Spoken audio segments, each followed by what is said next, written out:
ദൈവമക്കളെ, ഇന്ന് ഈ നോയമ്പ് കാലത്തിലെ ഈ കാലഘട്ടത്തിൽ നമ്മൾ ഇപ്പോൾ ധ്യാന വിഷയമാക്കുന്നത് എന്താണ് ഉപവാസം. നമ്മളെല്ലാം ഇടയ്ക്കിടയ്ക്ക് ഉപവസിക്കുന്നുണ്ട്, ഉപവസിക്കാൻ ആഗ്രഹിക്കുന്നവരുമാണ്. ഉപവാസം എന്താണ്? പഴയ നിയമത്തിലെ ഉപവാസം എന്തായിരുന്നു? ഉപവാസം കൊണ്ടുള്ള പ്രയോജനങ്ങൾ എന്തെല്ലാമാണ്? നമുക്കിതിലേക്ക് കടന്നു വരാം.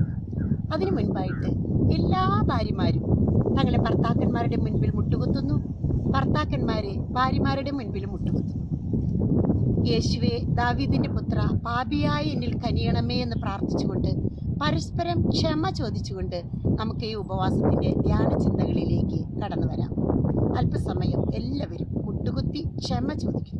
ദിവസവും നിങ്ങൾ ഇതുപോലെ ക്ഷമ ചോദിക്കണം പരസ്പരം. വലിയ അത്ഭുതങ്ങളാണ് കുടുംബത്തെ അപ്പോൾ നടക്കുന്നത്.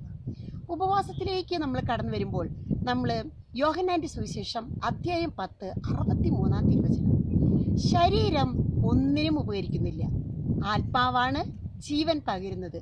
ഞാൻ പറയുന്ന വചനങ്ങൾ ആത്മാവും ജീവനുമാണ്. പ്രിയപ്പെട്ടവരെ, നമ്മളിങ്ങനെ കേട്ടിട്ടുണ്ട്, ഒരു നേരം ഭക്ഷിക്കുന്നവൻ യോഗി എന്ന് വിളിക്കും, 2 നേരം ഭക്ഷിക്കുന്നവൻ ഭോഗി എന്ന് വിളിക്കപ്പെടും, 3 നേരം ഭക്ഷിക്കുന്നവൻ രോഗി എന്ന് വിളിക്കപ്പെടും, 4 നേരം ഭക്ഷിക്കുന്നവൻ ദ്രോഹി എന്ന് വിളിക്കപ്പെടും. നമ്മളൊരു പഴമൊഴി കേട്ടിട്ടുണ്ട്. പക്ഷേ ഉപവാസം എന്താണ്? പഴയ നിയമത്തിലേക്ക് നമ്മൾ തിരിഞ്ഞു നോക്കുമ്പോൾ ആദി മാതാപിതാക്കന്മാർ തന്നെ നന്മ തിന്മകളെക്കുറിച്ചുള്ള ഫലം അവർ ഭക്ഷിച്ച് ഭക്ഷണത്തിൻ്റെ ആ ഒരു അമിത ആസക്തി അവിടെ ആരംഭിച്ച് പർദീസ് നഷ്ടപ്പെട്ടു. രണ്ടാമതായി മോശ പ്രവാചകൻ. മോശ 40 രാവും പകലും മലയിൽ കർത്താവിനോട് കൂടെ ആയിരുന്നു. കർത്താവ് മോശയോട് പറഞ്ഞില്ല ഇത്ര ദിവസം നീ ഉപവസിക്കണമെന്ന്. ഈ 40 ദിവസവും ഭക്ഷണമോ വെള്ളം കുടിക്കുകയോ ഒന്നും ചെയ്യാതെ ദൈവം ആവശ്യപ്പെട്ടില്ല. പക്ഷേ 2 കൽപ്പനകൾ കിട്ടുന്നതിന് മുൻപ് 40 ദിവസം മോശ ഉപവസിച്ച് പ്രാർത്ഥിച്ചു. ഇതുപോലെ തന്നെ നമ്മൾ തിരിച്ചു വരുമ്പോൾ നമ്മുടെ ദാവീദ് മഹാരാജാവ്, ദാവീദ് ഒരു നിയോഗത്തിന് വേണ്ടി ഉപവസിക്കുന്നു. പലതരം ഉപവാസമുണ്ട്. ദാവീദ് മഹാരാജാവ് തൻ്റെ കുഞ്ഞ് മരിക്കുമോ ഇല്ലയോ എന്നറിയാൻ ദൈവത്തിൻ്റെ മുൻപിൽ കൈവിരിച്ച് പിടിച്ച് പ്രാർത്ഥിക്കുകയാണ്, ഉപവസിച്ച് പ്രാർത്ഥിക്കുകയാണ്. കുഞ്ഞ് മരിച്ചു എന്ന വാർത്ത കേട്ടപ്പോൾ ദാവീദ് മഹാരാജാവ് ഉപവാസം നിർത്തിക്കൊണ്ട് അവിടെ തിരിച്ചു പോകുന്നു. അപ്പോൾ ഒരു നിയോഗത്തിന് വേണ്ടി ഉപവസിച്ച് കാത്തിരിക്കുന്ന ഒരു പുണ്യകർമ്മം കൂടിയാണ് ഉപവാസം. പ്രിയപ്പെട്ട ഒരു ദാനിയേൽ പ്രവാചകൻ, അത് ദാനിയേൽ പ്രവാചകൻ 40 ദിവസം ഉപവസിച്ചതിന് ശേഷം തീച്ചൂളയിലേക്ക് കൊണ്ടുപോകുമ്പോൾ അവിടെ യേശുവിൻ്റെ സാന്നിധ്യം ഒന്നും സംഭവിച്ചില്ല. അതുപോലെ സിംഹത്തിൻ്റെ മുന്നിലേക്ക് ദാനിയേൽ പ്രവാചകനെ കൊണ്ടു ചെന്നപ്പോൾ ദാനിയേൽ പ്രവാചകൻ ഉപവസിച്ച ആ പുണ്യ മഹാത്മാവിൻ്റെ മുൻപിൽ, പ്രവാചകന്റെ മുൻപിൽ സിംഹം ഉപവസിക്കുന്ന കാഴ്ചയാണ്. ഒന്നും ഉപദ്രവിച്ചില്ല. അതുപോലെ തന്നെ എസ്തേർ രാജ്ഞി തൻ്റെ ജനത ഇതാ മരിക്കാറായി എന്ന് കണ്ടപ്പോൾ, തൻ്റെ ജനത നശിക്കാറായി എന്ന് കണ്ടപ്പോൾ എന്ത് ചെയ്തു? ഒരു ഉപവാസം പ്രഖ്യാപിക്കുകയാണ്. ആബാലവൃദ്ധ ജനങ്ങളും മൃഗങ്ങളും എല്ലാം ഉപവസിച്ച് പ്രാർത്ഥിക്കണം.